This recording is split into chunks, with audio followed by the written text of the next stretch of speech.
La amistad es el sentimiento más noble y bonito que puede nacer entre dos o más personas.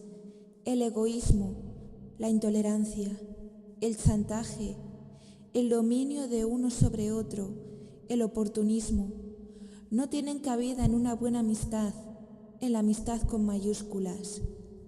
Conseguir una relación de amistad no es fácil ni difícil, porque la amistad surge, nace y va creciendo con las personas y como las personas y todos los seres vivos, con muchos cuidados, con alimentos adecuados y con dedicación plena. Se suele decir, el que tiene un amigo tiene un tesoro, y en esta frase está muy bien definido el sentido de la amistad, porque es muy difícil conseguir un amigo del alma. Como tesoro que es la amistad, no puede esconderse, reluce como las estrellas, pero sí debe protegerse y cuidarse convenientemente para que nadie pueda destruirla. Generalmente, la gente llama amistad a la relación de camaradería que suele haber en los grupos de personas que hacen algo juntas, como salir de fiesta los fines de semana, ir al cine en pandilla, a dar un paseo o hacer el gamberro. En esta camaradería también puede darse la amistad, pero no es amistad absoluta, porque el conocimiento del otro, de los otros, es superficial.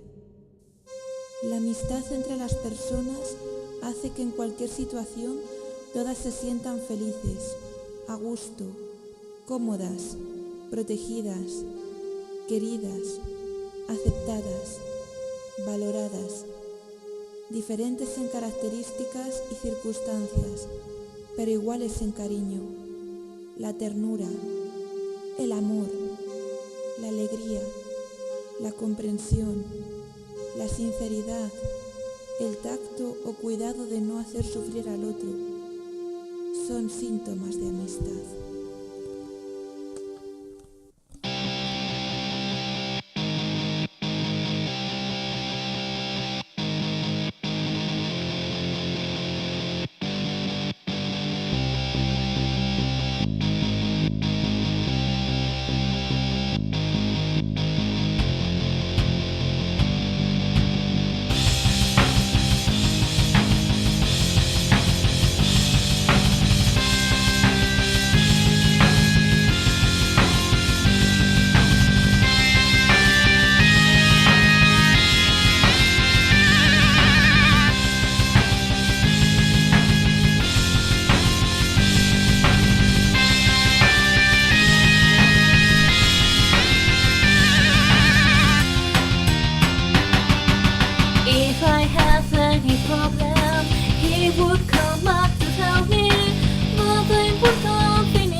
Other night, without you is a sacrifice. I can't be here without you and your infectious love. I'm the not the world I go for you, even though I cry. For you I will do anything because you're my friend. In the not the world I wait for you, even though I try. I am not worried by the time I always be waiting.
Dadle like, venga, O sea, venga, ¿cómo sigue? Dadle like, suscribíos. No, espera. Dadle like, suscribíos, compartidlo y... y no me seáis como Cristian y ved el vídeo hasta la escena final. No, hasta el final, hay que decir hasta el final. ¿No tiene escena final? Sí, pero hay que decir hasta el final y luego aparece la escena final. O sea, repetimos. Y no me seáis como Cristian y ved el vídeo hasta el final. Perfecto. Corten. Bueno, ahora voy a tocar una canción que se la quiero dedicar a mi mejor amigo Cristian, que no sé por qué le gusta, si es una mierda, es primera, o sea, creo que es tónica dominante, no, tónica superdominante, dominante cuarta, o sea, son cuatro acordes básicos mal enlazados que se repiten y se repiten durante 3 minutos, pero bueno, al señor Cristian le gusta, así que vamos a tocar un poco el riff, pero poco más, ¿eh?